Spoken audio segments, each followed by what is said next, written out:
Om Namo Bhagavate Vasudevaya. Om Namo Bhagavate Vasudevaya. Jai Shri Krishna.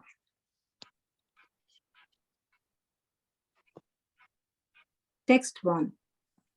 Sutta Uvacha Evam Nishamya Bhagavan Devashirjanma Karma Cha Bhuyyaha Paprachatam Brahman Vyasaha Satyavati Sutaha. Hare Krishna. Sutta said, O Brahmanas, thus hearing all about Sri Narada's birth and activities, Vasudev, the incarnation of God and son of Satyavati, inquired as follows. Text 2. Vyasa Uvacha Bhikshubhirvipravasite Vijnanadeshibhistava Vartamano Vayasyadye Tata Kim Akarod Bhavan. Sri Vyasadeva said, what did you, Narada, do after the departure of the great sages who had instructed you in the scientific transcendental knowledge before the beginning of your present birth? Text 3. Swayambhuva kaya vritya vartitam te param vayaha katham chedam udakshrakshi shihi kale prapte kalevaram. O son of Brahmana, how did you pass your life after initiation, and how did you attain this body, having quit your old one in the due course? Text 4. Prakalpa vishayam etam smritim te muni satama na hyesha vyavadhat kala esha sarva nirakritihi. O great sage, time annihilates everything in due course. So how is it that the subject matter which happened prior to this day of Brahma is still fresh in your memory, undisturbed by time? Text 5. Narada uvacha bhikshubhirvipravasite vignanadeshtribhirmama vartamano vayasyadye tata etad akarasham.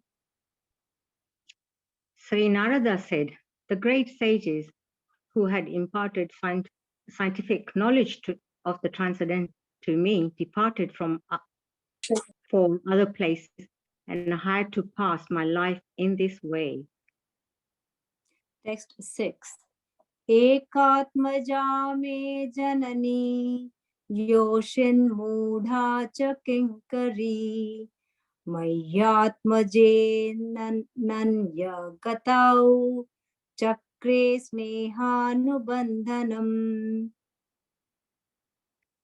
I was the only son of my mother, who was not only a simple woman, but a maid servant as well. Since I was her only offspring, she had no other alternative for protection. She bound me with the tie of affection. Text 7. Shasvatantra nakalpasid yoga shemam mamechati ishasya hi vase loko yoshadaru mayi yatha. She wanted to look after She wanted to look after my maintenance properly, but because she was not independent, she was not able to do anything for me. The world is under the full control of Supreme Lord. Therefore, everyone is like a wooden doll in the hands of the puppet master. Text 8. अहं च तद् ब्रह्मकूले उषिवांस्तद् उपेक्षया दिग्देशाकलाव्युत्पन्नो बालकः पञ्चहायनः. When I was a mere child of 5 years, I lived in a Brahmana school. I was dependent on my mother's affection and had no experience of the different lands. Text 9. एकदा निर्गतां गेहात् दुहन्तीं निशिगां पति सर्पोदशत् पदास्पृष्टः कृपाणां कालचोदितः. Once upon a time, my poor mother, when going out one night to milk a cow, was bitten on the leg by a serpent, influenced by the supreme time. Text 10. तदा तद् अहम् ईशस्य भक्तानां शम् अभिष्पतः अनुग्रहं मन्यमानः प्रतिष्ठं दिशम् उत्तराम्. I took this as a special mercy of the Lord, who always desired benediction for his devotees, and so thinking, I started for the north. Text 11. स्फीताञ्जनपदांस्तत्र पुरग्रामाव्रजाकरान् खेटकर्वटा वातिश्च वनायुपवनानि च. After my departure, I passed through many flourishing metropolises, towns, villages, animal farms, mines, agricultural lands, valleys, flower gardens, nursery gardens, and the natural forest. Text 12. चित्रधातु विचित्राद्रिन् इभ भग्नभुजाद्रुमान् जलाशयान् चिव जलान् नलिनिः सुरसेवितः चित्रस्वानैः पत्रराथैर्विभ्रमद्ब्रह्मरश्रियः. I passed through hills and mountains full of reservoirs of various minerals like gold, silver, and copper, and through tracts of land with reservoirs of water filled with beautiful lotus flowers fit for the denizens of heavens, decorated with bewildered bees and singing birds. Text 13. नलवेणुशरस्तन्वा कुशकीचक गह्वरम् एक एवातियातोऽहम्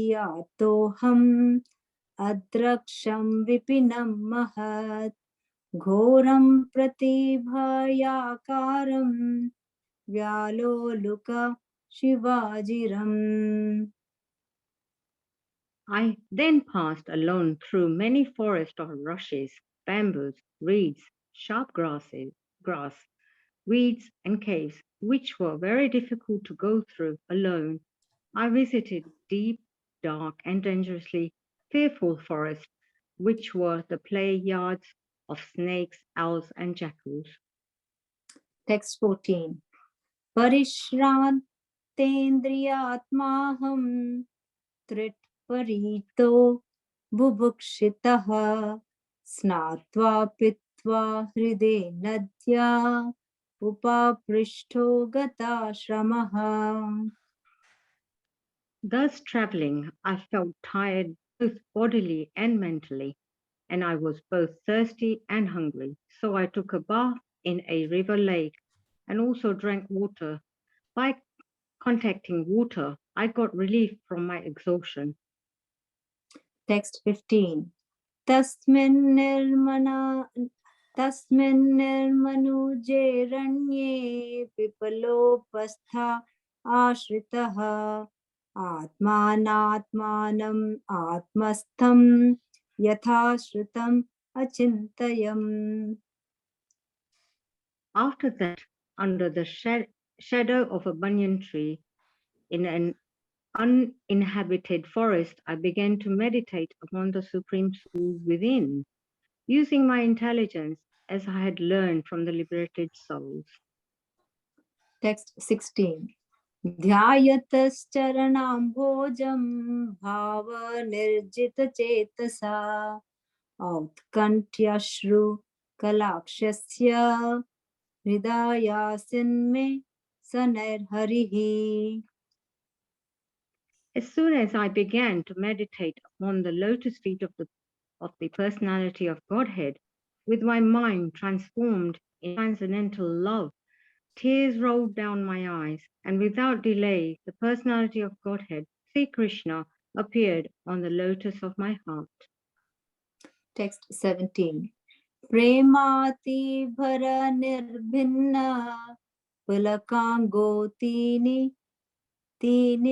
tinirvrataha Ananda samplavelino napashyam ubhayam mune. O Vyasadeva, at that time, being exceedingly overpowered by feelings of happiness, every part of my body became separately enlivened. Being observed in the ocean of ecstasy, I could not see both myself and the Lord. Text 18. Rupam bhagavato yattan manah kantam suchapaham apashyan sahasotasthe vaiklavyat durmana iva. The transcendental form of the Lord, as it satisfies the mind desire, and at once erases all mental incongruities. Upon losing that form, I suddenly got up, being perturbed, as is usual when one loses that which is desirable. Text 19. Didrikshustat aham bhuyah pranidhaya mano hridi vikshmanopi napashyam avitripta ivaturaha. I desired to see again that transcendental form of the Lord, but despite my attempts to concentrate upon the heart with eagerness to view the form again, I could not see him anymore, and thus dissatisfied. I was very much aggrieved. Hare Hare Krishna, Krishna. Hare Krishna, Krishna Krishna, Hare Hare, Hare Rama, Rama Rama, Hare Hare. Jai Shri Krishna. Thank you, everyone. Sorry, please apologize. I apologize for the mistakes, Mataji's and Prabhuji's. Thank you so much. Same to you. Please accept my apologies for any mistakes I have incurred. Hare Krishna.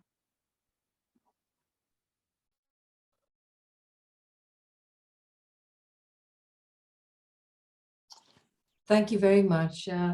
Such beautiful recital. It's so sweet. So thank you so much. So today, dear devotees, we are going to be looking at verse 14. Now, if you just cast your mind to the verse, for some reason, oh, there it is, I've just found it. I'll just read the translation again. Thus traveling, I felt tired, both bodily and mentally, and I was both thirsty and hungry. So I took a bath in the river lake and also drank water. By contacting water, I got relief from my exhaustion.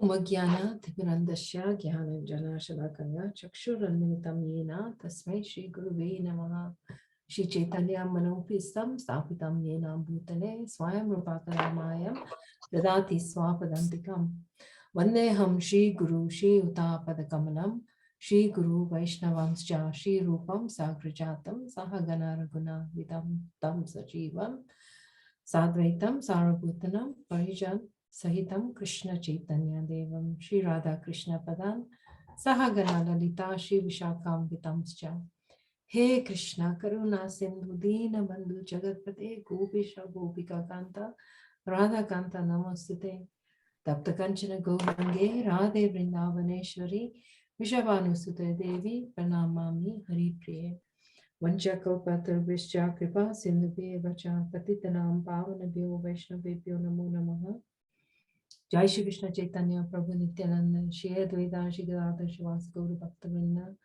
Hare Krishna Krishna Krishna Hare Hare Hare Ram Ram Ram Hare Hare. Before I start, I seek everyone's blessings and I take the dust of your lotus feet that I have the opportunity and the privilege to be able to discuss the Bhagavatam. So once again, I'll repeat the translation and then the purport. So thus traveling, I felt tired both bodily and mentally, and I was both thirsty and hungry. So I took a bath in the river lake and I also drank water. By contacting water, I got relief from my exhaustion. Purport by His Divine Grace, A.C. Bhaktivedanta Swami Srila Prabhupada. Very short purport today. A traveling mendicant can meet the needs of the body, namely thirst and hunger, by the gifts of nature, without being a beggar at the doors of householders. The mendicant, therefore, does not go to the house of a householder to beg, but to enlighten him spiritually. So, dear devotees, as you know, the conversation is between two great souls. And Sutta Goswami, we start off the Bhagavatam with Sutta Goswami glorifying Srimad Bhagavatam as being the incarnation of Lord Krishna meant for delivering the conditioned souls. So who are these conditioned souls? These are us and others around us. And as you know, Vyasadeva, right at the beginning, before he wrote the Srimad Bhagavatam, he was having these premonitions and he was having certain feelings, just like Sri Advaita Acharya in the Chaitanya Charitamrita, that great souls can sometimes see the future. And Vyasadeva could see the future and the degradation and the increasing of suffering. And so he started writing about Srimad Bhagavatam. He started writing Vedas. And yet in his heart, he still felt uneasy. So of course, Narada Muni comes along and straight away with precision, he pinpoints what the issue is. The issue is that for anyone, even like Vyasadeva, he could understand the cause of his unhappiness. And remember, this is Vyasadev's spiritual master, Narada Muni. So Narada Muni having the ability to be able to travel to all different planets, time, dimension, realities, he's already a fully realized soul, almost he's as good as the Lord. He could understand the unhappiness of Vyasadeva and his root cause for his despondency. So Narada explains to Vyasadeva that, you've written all this, in terms of dharma, artha, kam, moksha, but you haven't described the glories of the Supreme Personality of Godhead. And this is because you've used your time improperly. So as we know, what you've been discussing from chapter 6, the beginning of chapter 6, is that Vyasadeva is inquiring from his spiritual master. They've had this conversation, and Vyasadeva is obviously, again, another incarnation of the Lord. But it's almost like this is happening for our lessons. So one thing that we really need to be able to do is to be in a state of consciousness, to put ourselves in Vyasadeva's shoes, or to empathize with him, so that we can understand our own situation.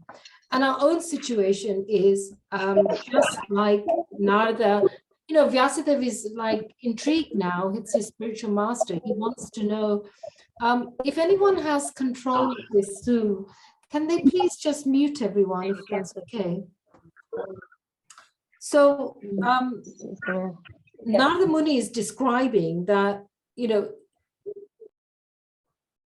Vyasadeva is actually really interested in Narada Muni. And, you know, when we sometimes come across great devotees, we're really interested in their lives. We want to know, what is it about you, your past, what made you come to Krishna consciousness? And so Vyasadeva is getting very intrigued by Narada Muni. And of course, Narada Muni describes to him that, look, I was, you know, the son of a maidservant. You know, if we put it in today's context, you know, she's a single mother. We don't know if he even had a father, whether he came out of wedlock. We don't know any of his situation. But what we can learn is that your past doesn't matter. It doesn't matter whatever has happened in the past. Every, you know, every saint has a past, and every, you know, every other person has a future in their spiritual life. So this is what we can get from this, that, you know, everyone has the opportunity to be able to make progress. And so Narada Muni is, you know, he's telling us, look, I was a very young child. My mother was a maidservant. We know that the great qualification of his mother was that she was always serving, you know, the mendicants. Now, being a single mother, you know, her hope is that her son will be able to look after her. So she's investing all her, not just looking after her, but it's a motherly love. So she's invested all that energy and time in her son. And it's the worst nightmare for any mother to, you know, to sort of leave the world and fear what's going to happen to her child, even if they're adults, let alone here in Narada Muni's case, he's 5 years old. So what happens to Narada Muni? He's absolutely alone in this world. And as we read, he had no choice after his mother was bitten by a snake to just start traveling like the mendicants. He'd already known about, you know, the mendicants, they went from place to place. And so he started following the path of great, you know, other great personalities. Now, there's a verse in the Bhagavad Gita, chapter 3, verse 21, and it's called Yad Yad Acharati Shresha Tat Tat Evataro Jnana Sayat Pranamnam Kurtate Lokastat Anuvartate. Whatever action a great man performs, common men follow, and whatever standards he sets by exemplary acts, all the world will pursue. So Narada Muni is following what, as a 5-year-old, he knows. He's got no other choice. So he's traveling around, and he begins his, I suppose, his tapasya by, as he's going around, you know, he's not got anything to eat. You can imagine a 5-year-old child, whatever's going on. And so he's hungry and he's tired, his body, mentally, he's, you know, he's very exhausted. But one thing is that, you know, here, this is the gift from the Lord, that actually we don't need much, even if it is that, you know, particularly for many of us, if we're thinking about, you know, supporting the mission and following the path of Narada Muni, he doesn't need much. He's bathing in the water and he's drinking from that.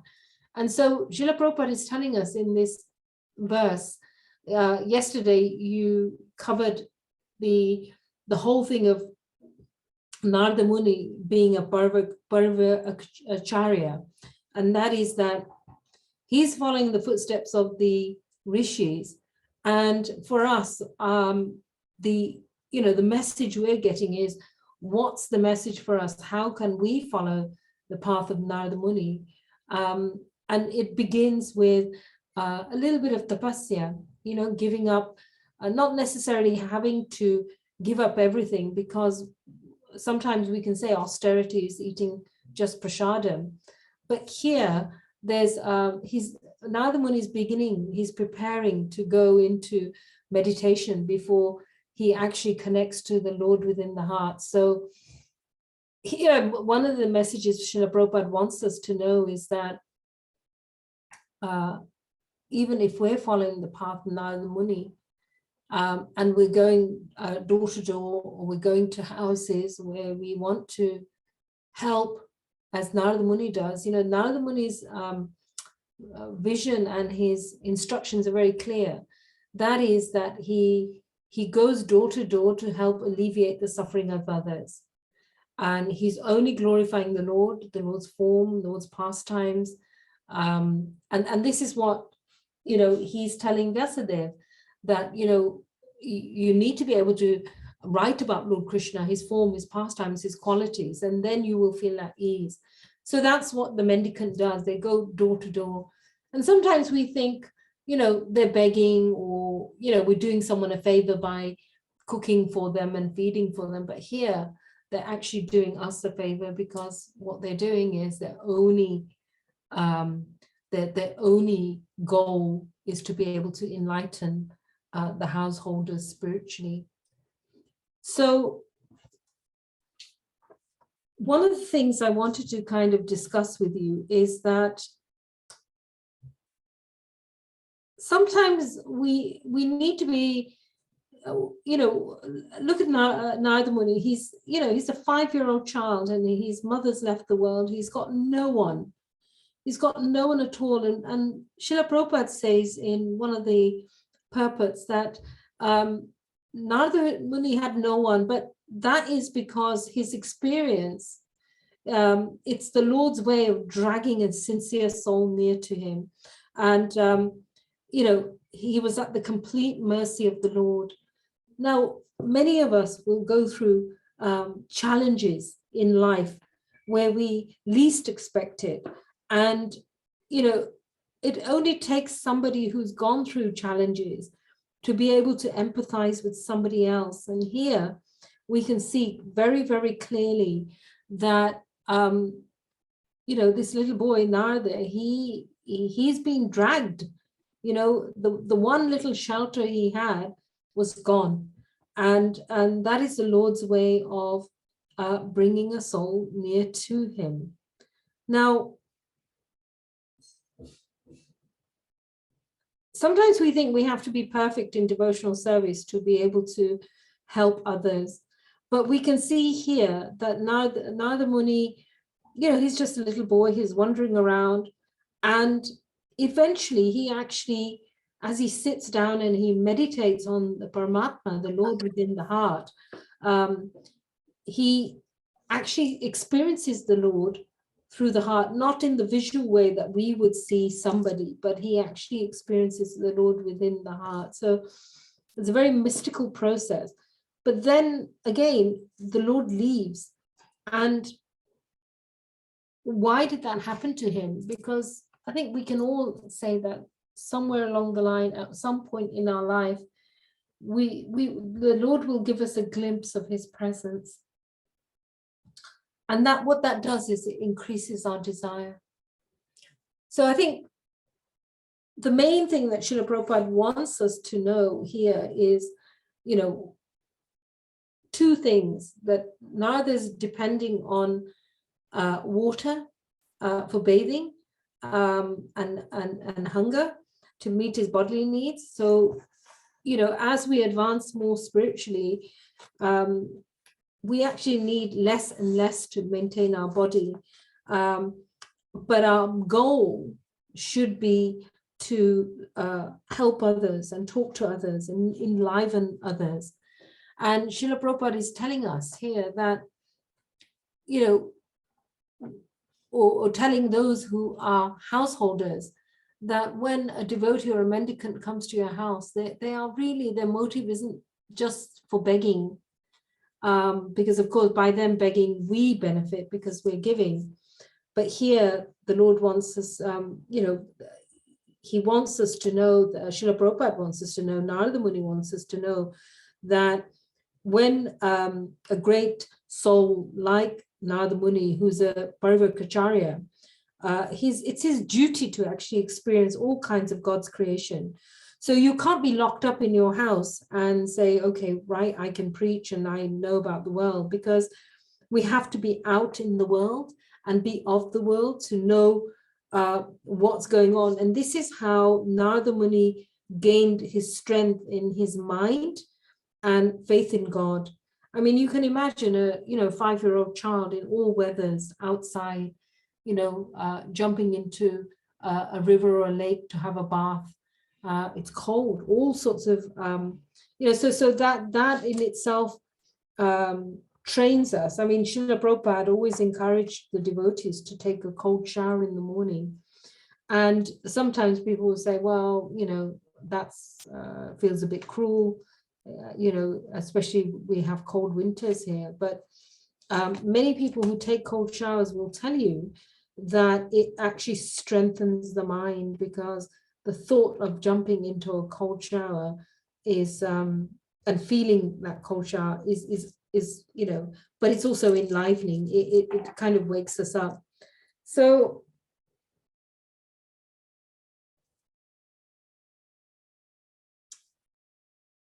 during it's very hard to know who is a Parivrikkacharya, but I think one thing is that we should be aiming for that actually when we are trying to serve householders, we should always try to give and not even think about, receiving. So the Lord actually reveals himself to Narada Muni. But the reason was that he didn't see the Lord again for the second time was that it is said that Narada Muni had a bit of material taint in him. Now, you'd say, well, what is that material taint? Because the Lord's already revealed himself to him. But Narada Muni he was still in the mode of goodness. And so goodness, passion, and ignorance are still in the jurisdiction of material nature. Remember that even in the mode of goodness, we can fall down because pride can come in. So the Lord obviously wanted to intensify him, but Narada Muni needed to be absolutely cleansed. So what did he do? He took chanting very seriously. And again, as he said, because he's been through that process, he's chanted the Lord, he's remembered the Lord's form, name, pastimes, through his own capacity. So one of the things I wanted to kind of share with you today about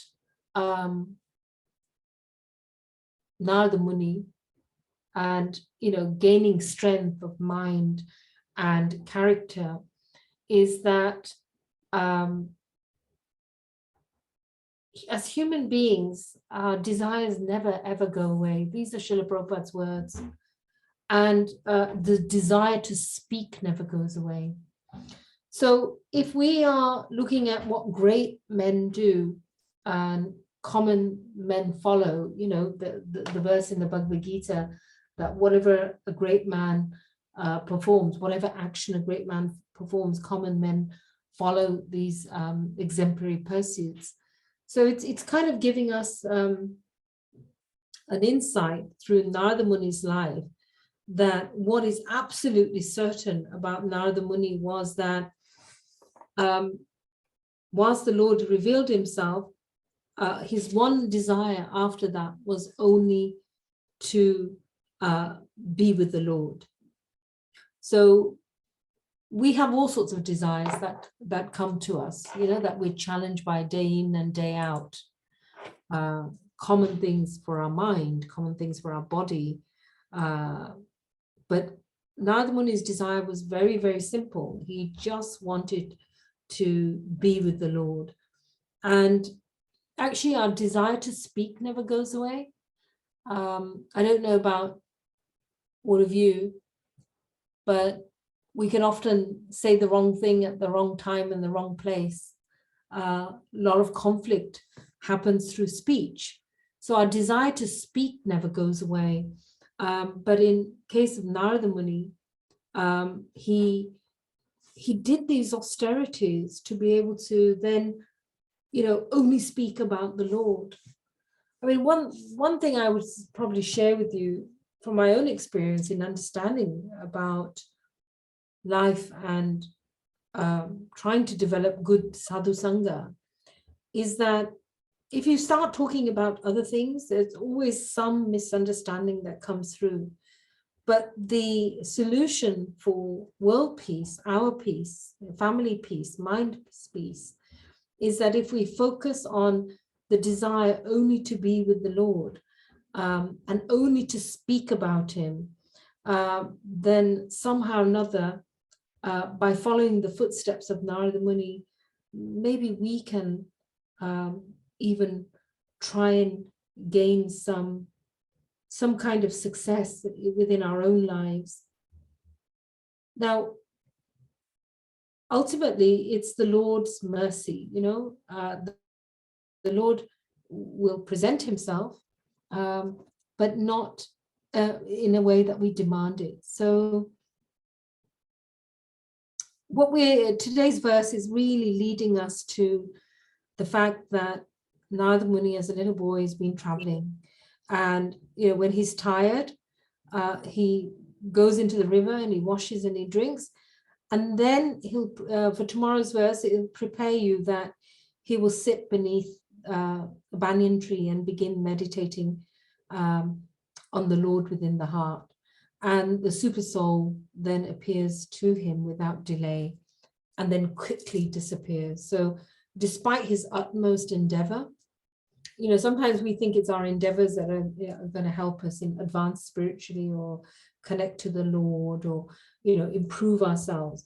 But it tells us here that time and time again, that, in fact, the Lord revealed to Narada Muni to dispel his grief, because he's thinking, this is terrible. The Lord's, as the good devotees read, that when the Lord left, Narada Muni was so, it's like, when you've lost something and it can make you crazy. He was in so much grief that the Lord came and appeared, and he felt so much joy and happiness that in that moment when the Lord, the Lord was there, he was free from all material taints. But the Lord had revealed to Narada Muni that I have only come to increase your desire to achieve me. So this is what Narada Muni is telling Vyasadeva, that after that experience with the Lord, then I spent the rest of my life,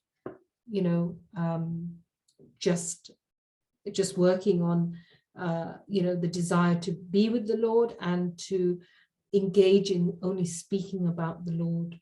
And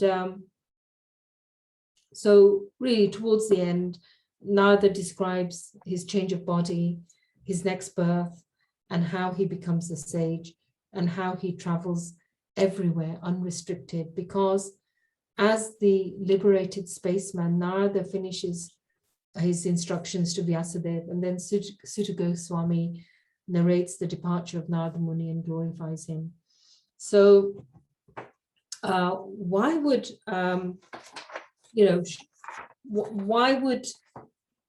we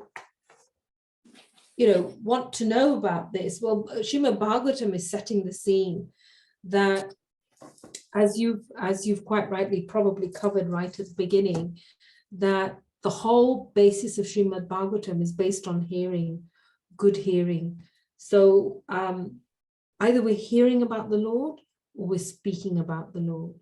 So in summary, dear devotees, the duty of a Parvakacharya, a devotee like Narada Muni, who, he's spending his time traveling and just, making do with whatever there is. We can see that happened with Srila Prabhupada, that Srila Prabhupada, when he gave up sannyas, when he gave up grihastha life and he became a sannyas, that's what he did. And when he was trying to print the books, he would be out in the hot sun. They used to say that, mad dogs and Englishmen, they set out in the midday sun, but Srila Prabhupada was in the sun and the heat, and he just kept going to try and publish. Again, Chaitanya Mahaprabhu, he says, wherever you go, whoever you see, just tell them about, tell them about Lord Krishna. And so the Parvakacharya, they go through austerities themselves so they can do good for others. They take risks. Srila Prabhupada took the risk at age 69, to come to the West. He didn't know what he was going to eat. If you know about the very famous mathematician Ramanujan, he left India, and I think he was at Oxford or Cambridge, I can't remember which university now, but he literally died because, there was nobody to take care of him. And of course, English food for a Brahmin is very difficult. So, but Srila Prabhupada went through some of these challenges. So, yet his only desire, Srila Prabhupada, was to follow the path of Narada Muni. How can I alleviate the suffering of those in the West? And how can I glorify Lord Krishna? Yes, Srila Prabhupada said in the Jaladuta, in his prayers, and he wrote the poem, how would they understand me? Sometimes, we feel that we want to preach, we want to help others, but how will I do it? But here we get the indication from Narada Muni, you've got to desire the Lord deep within your heart, and you've got to also be able to speak only about the Lord, his form, his glories, his pastimes, the Lord's qualities. And one of the lessons we can get from Narada Muni is that he's traveling across all planets and dimensions. He's traveling around the universe. So, he's going on the heavenly planes, in the middle planes, the hellish planes. Why? Because essentially in the material world, even in the heavenly planets, nobody is quite happy in the material world. So as devotees, if we're following the path of Narada Muni, we can ask ourselves, how can I alleviate suffering of others? How can I glorify the Lord, form, pastimes? How can I share something with others which will enliven them and it will enliven me?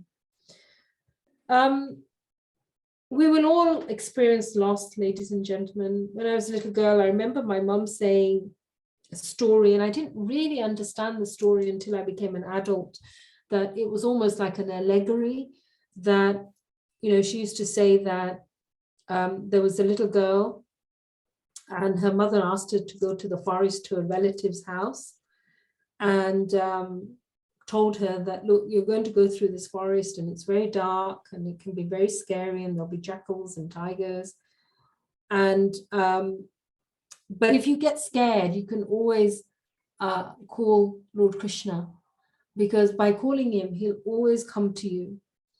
And I didn't really understand this story, because I thought, well, what's a little girl doing in the forest and why would she be scared? And, if you haven't experienced a forest in the dark, you'd wonder what that story was about. And then about 6 years ago, I was at the eco village. And I was on a course. And if any of you have been to an eco village, there's like a yoga studio right in the middle of the hills, and it's almost like jungle. And the only way up is a long walk or a buggy. And it was the last evening of the conference that I was there for. I think it was about 7 days or something. And a whole group of us left as we were going down the stairs. And as I remember going down the steps, it was pitch dark. And if if you've ever been in certain places in the village or the Gam, you'll know that it's not like outside. You look outside and there's a huge lamppost, and the lights are shining, literally until 7 in the morning. There it's completely dark. So I went down the steps with a group of people, and as I walked to the buggy, all of a sudden the buggy just disappeared. And I remember feeling really, really scared in the middle of nowhere. And all you could hear was crickets, and it was pitch black. And it was actually, I think it was Amas. So there was no moon. And it was really, really scary. And I remember thinking about life, really, you know, I remember thinking after my husband died, you know, those feelings came back again, that I felt alone in this world and really abandoned and scared, actually, really, really scared. And just then I remembered that story my mother used to tell me, you know. And, you know, ladies and gentlemen, you know, we'll all go through dark moments in life, you know. It might not be in the forest, but it might be, you know, in a relationship or something to do with our career or our business or our family. And we feel we're in such a dark space and there's no light at the end of the tunnel. But, you know, like Narada Muni, you know, he must have been very scared. Can you imagine, you know, a 5-year-old child on his own in the forest dwelling, you know, from time to time. But all he knew in his little 5-year-old head was that, you know, from what his mother had taught him, was serve the devotees. You get the mercy through the devotees. And what were they doing? They were the devotees, when it rained, they stayed in, you know, where his mother was, and they only spoke about Lord Krishna, his form and his pastimes. So, you know, Srila Prabhupada, when we have a loss or we feel alone or we've been, you know, locked up in life, you know, sometimes we feel there's no getting out. This is the Lord's blessing. And Srila Prabhupada says, you know, a devotee asked Srila Prabhupada, you know, when we suffer, you know, what's the difference between a devotee suffering and somebody in the outside world? Srila Prabhupada says that when somebody's in the outside world and they're suffering, it's like, you know, it's almost like a criminal experience. But when a devotee is suffering, we should always see that this is the Lord's mercy, the Lord's way of dragging a sincere soul near to him, that in our darkest moments, we may not be able to rely on anyone or anything. And, you know, sometimes we only have the company of our mind and the demons that are within our hearts, you know, the demons of, because until we're free from the modes of material nature, goodness, passion, ignorance, we will be living with the demons within our mind. And what are those demons? You know, the demons that compel us to do religious activities, the demons that compel us to be false, the demons that compel us to bluff and lie and cheat and get angry and become cunning. You know, we think, oh no, I'm not none of these things. I'm not greedy. I'm not cunning. You know, I'm not hypocritical. I never quarrel. I never say harsh things, or fear or doubt. But these things are all in us, ladies and gentlemen. And it's not to beat ourselves up, but the solution that we can learn from Narada Muni is that, particularly if you're coming to the autumn of your life, you don't need much. And what we do need to do is to follow the path and take chanting very, very seriously. And that Narada Muni is saying our desires never go away and our desire to speak never goes away. So let's dovetail our desires, that we only desire the Supreme Lord like Narada Muni, and that we dovetail our need to speak all the time by talking about the Lord, his form, his glories, and his pastimes. So on that note, ladies and gentlemen, I'm going to stop. Thank you so much for your kindness and your patience. And are there any questions, anything that you think I've missed out that you'd like to contribute? Anything you want to say? Now's your time.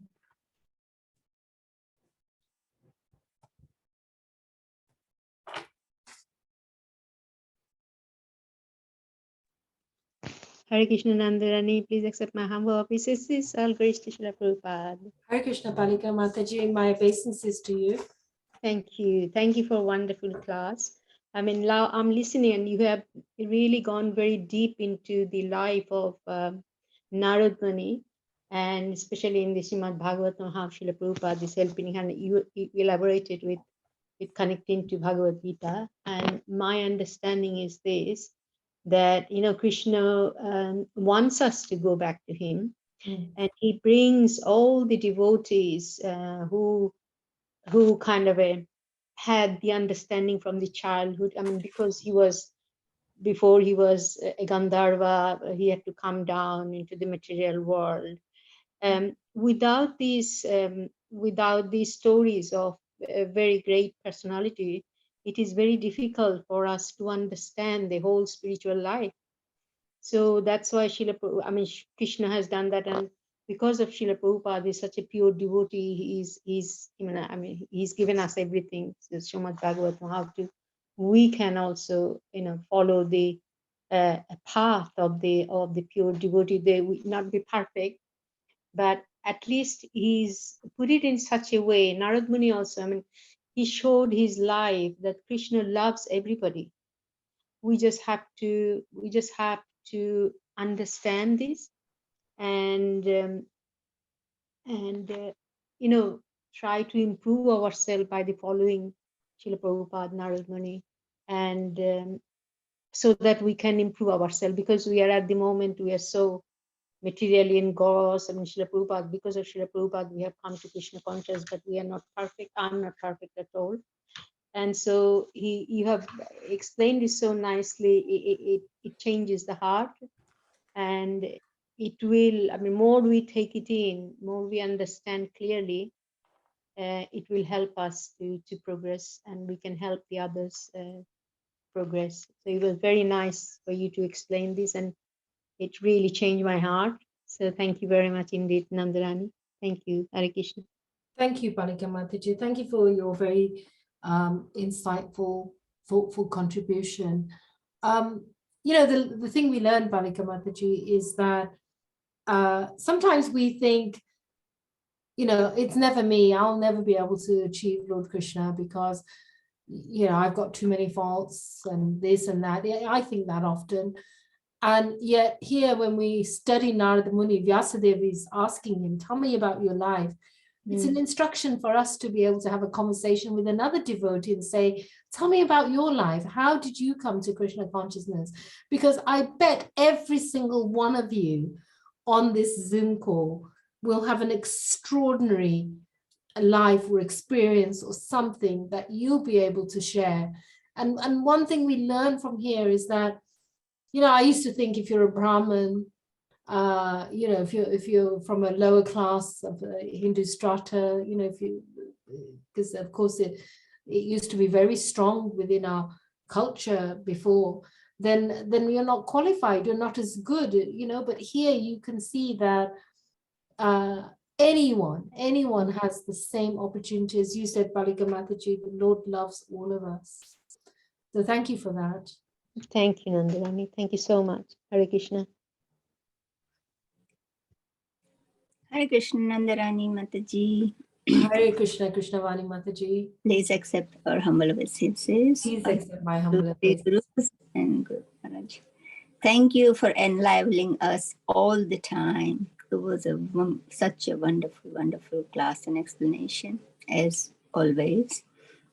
But like by Narada Muni's example, as you nicely explained, that no matter, like how big or small, like your upbringing or what, from where you are coming, like, but still, what standard you have or, which one or anything, but, like everybody is eligible for the mercy and love of Lord. And Krishna is setting an example in front of us that no matter wherever you are from, but you all are, like, eligible for Krishna's love and Krishna's bhakti. So beautiful. And thank you, Krishnavani Mataji. And how do we know that we're eligible for Krishna's bhakti? We're eligible to go back to Krishna through the loving exchanges of a devotee. Because, that's the first experience, just like we experience, if we're lucky enough to experience a loving mother, then when we experience a loving devotee who loves you unconditionally, who's there for you, doesn't want anything from you, but only wants to see the good in your life, that gives us an indication of Krishna's love. And that's why the devotees are so dear to the Lord.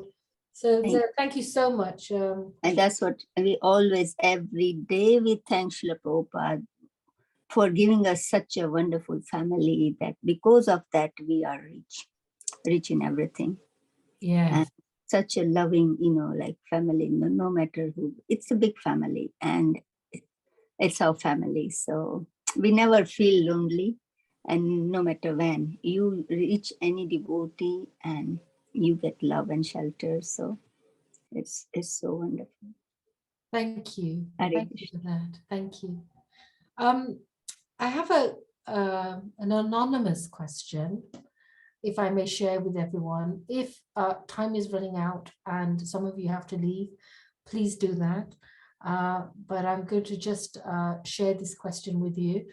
And it's a fabulous question, or a statement really. And this person is saying, because they want to remain anonymous, that, look, it's easy to say you don't need much when you've got material riches and a successful personal life. And, it's such a great question, because I remember, in the early days, I used to think, yeah, it's all very well for the devotees to say you don't need much. Some of them, especially if they're living in the ashram, they don't have a job, and it's easy to preach like that. But what about those of us who are really struggling to pay the bills and really trying to keep a job down, and there could be challenges going on in life, and all of those things are there. So yes, you're absolutely right. We should never diminish that. People do struggle. But one of the things I remember my mother saying is Santoshi Sadasuki. So just know that whatever you have is your lot. Sometimes people endeavor so much and they get very little, and some endeavor very little and they get so much. So one of the things we have to be able to do is that whatever comes our way, easily and effortlessly, know that that's what we're meant to have. But even as devotees, if we are aspiring for more than we can actually do or get, sometimes you see people putting so much energy and so much effort at the cost of your spiritual life. And here, actually, it's a really good point that this person has made, because, the vow to renounce isn't to imitate Narada Muni. And this is what this statement is actually bringing out for us, that, the action is for us to devote time and energy into every day spending time chanting. So we've got 24 hours in a day. It costs to have a spiritual life. That, depending on our time, our circumstance, if you are studying or you're in the Grihastha ashram and you've got young children, it's all very easy to say that to someone, but remember that you know what your duty is.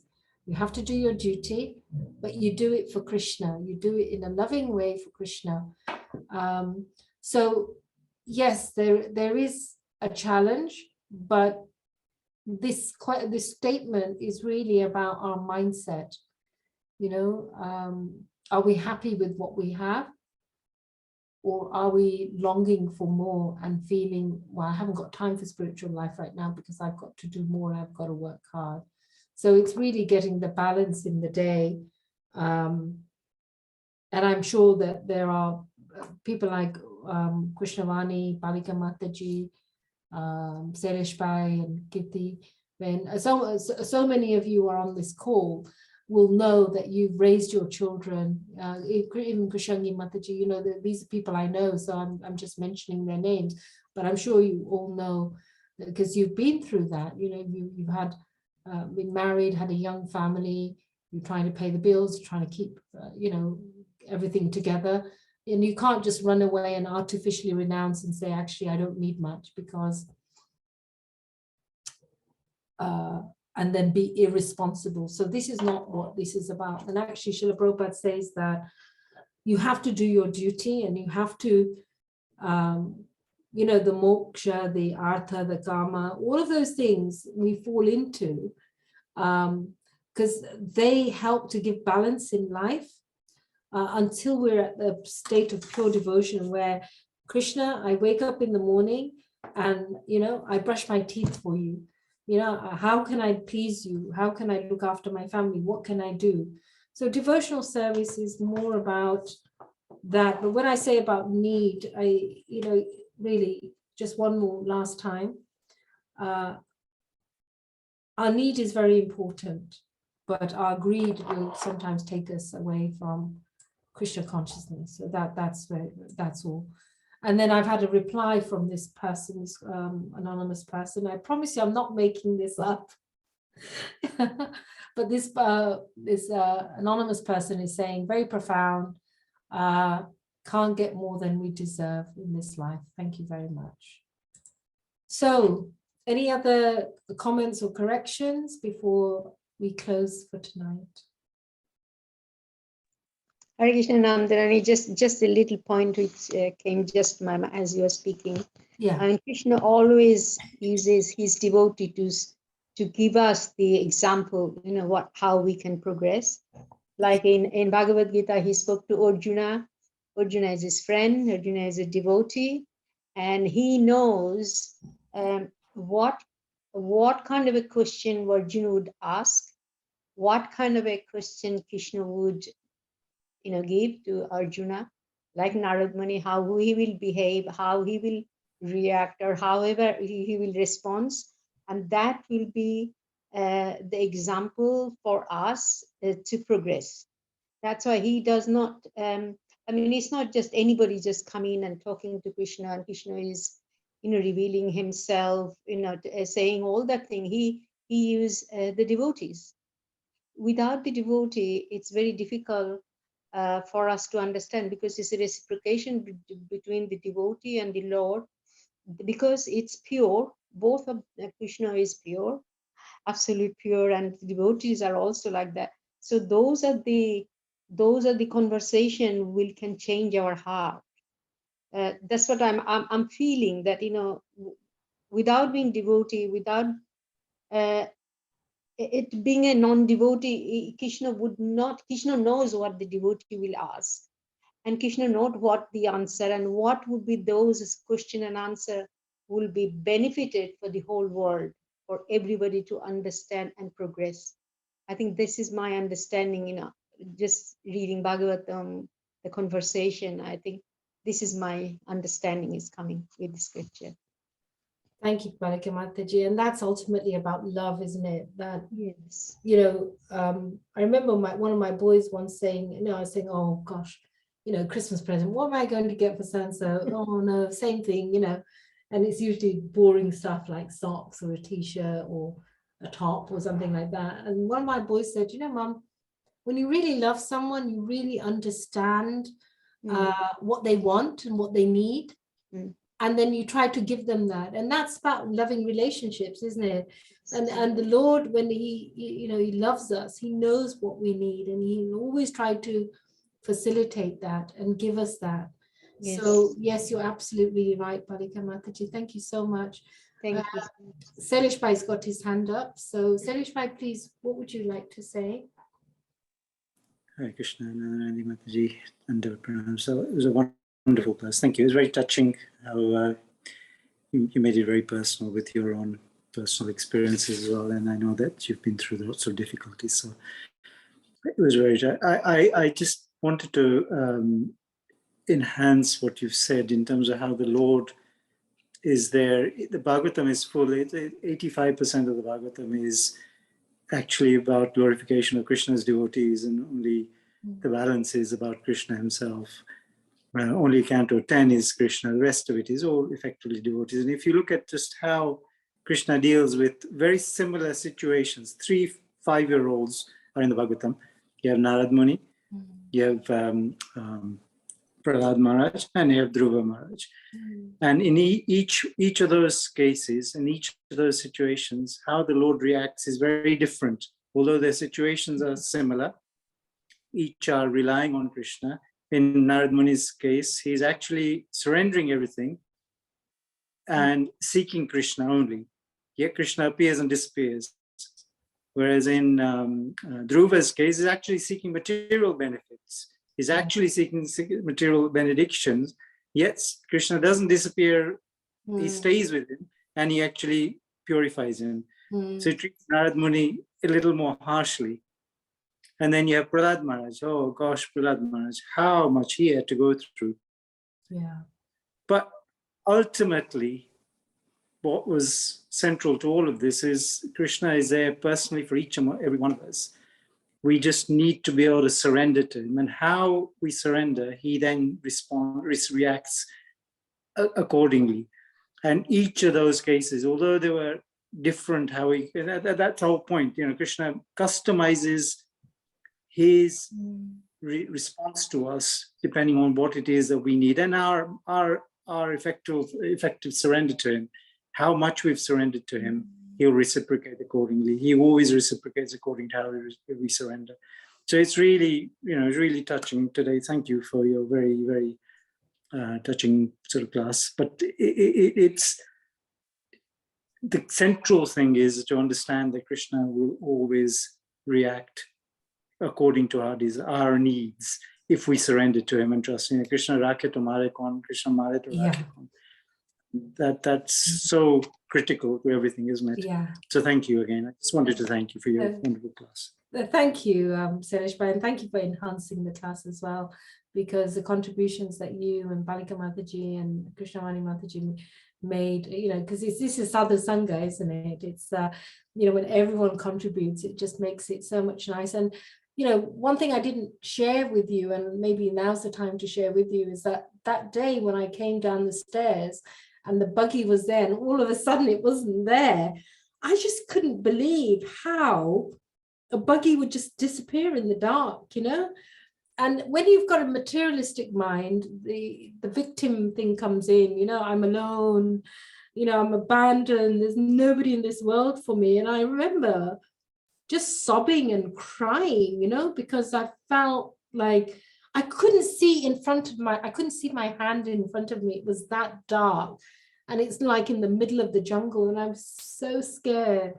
And just then, like Lord Krishna is so kind that he gives us from him, when we take shelter of his lotus feet, from him comes remembrance and understanding and knowledge. And I just remembered my mother's story, about the girl going through the forest, and I just couldn't believe at that point that story that my mother had been telling me all my life just came up. And it was at that point, I had no choice either to stay there, and you can hear the jackals and you can hear and you can feel the dark energy on Amas, there's no light and it's creepy. That just by remembering Lord Nrsingadev and just chanting and just trying to stay on the path, because guess what? Even my camera battery had gone. And my son had given me a tutorial, because I'm rubbish on IT, how to press a button on my phone so the light can come on, and no light, nothing. And eventually after 15-20 minutes, to finally get to where I was staying. And I think, we all have these moments, we just all have these moments. And like Sailesh Bhai said, the examples time and time again of these 5-year-old children and their different outcomes is that ultimately they became pure devotees because they surrendered. Even tomorrow, is it tomorrow or the day after? It's the appearance of Vamana Dev. The Lord comes as this beautiful boy and he takes everything from Bali Maharaj, and sometimes the Lord takes everything, but look, Bali Maharaj is a demon, but the Lord, he was from a demon progeny. He was Prahlad Maharaj's grandson, but he was delivered. So every one of us has that wonderful opportunity that just, we may not feel we're there, but we just got to try. We've just got to get up every morning and say, I'm going to really try and remember Krishna every day. I'm really going to try and to surrender to Krishna. And when I'm stuck, I'm not going to take shelter of my mind and my intelligence and my false ego, because it will always try to frighten me. But I'm going to just have faith that as soon as I, surrender to Krishna and I pray to him, that he will come in the way. He'll come. He always does. He always does. We just have to.